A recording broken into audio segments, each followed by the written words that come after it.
কার পরিবর্তন কখন হবে, কার কথাই বদলাবে, কখন বদলাবে কেউ জানে না।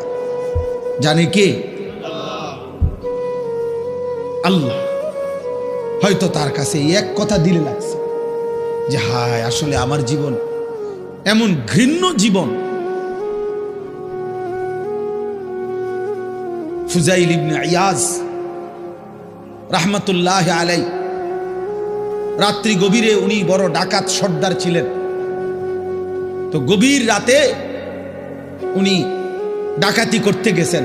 রাশিয়া সামারকান্দের বড় ডাকাত, পৃথিবীর একজন বড় বিখ্যাত ডাকাত সর্দার ছিল তিনি।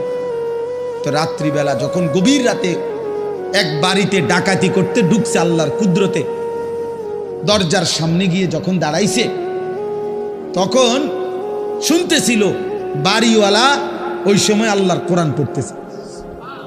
আমার কাছে আরবি কিতাব আছে, কিতাবে লিখছে আজ-জুহাদু মিআতুন, ওই কিতাব। তো এটা বাংলা অনুবাদ হয়েছে দুনিয়া বিমুখ শতমনীষী, অসাধারণ কিতাব। তো রাহনুমা প্রকাশনী। তাই উনি দরজায় দাঁড়াইয়া শুনতেছে যে বাড়িওয়ালা ভিতর থেকে ওই ঘরের বুড়া মিয়া আল্লাহর কোরআন পড়তেছে। আলাম ইয়ানি লিল্লাযীনা আমানু আন তাখশা কুলুবুহুম লিযিকরিল্লাহ।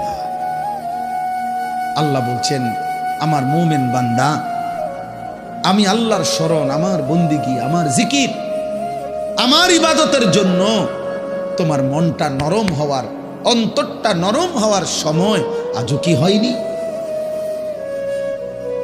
আজও হয় নাই বান্দা? আর কোনদিন আমাকে সেজদা দিবা না? আর কোনদিন আমার নামাজ পড়বা না? তাহলে আর কোনদিন হালাল খাইবা না? আর কোনদিন নারী পর্দা করবা না তুমি? আল্লাহ যেন ভাবে আম করে বলে।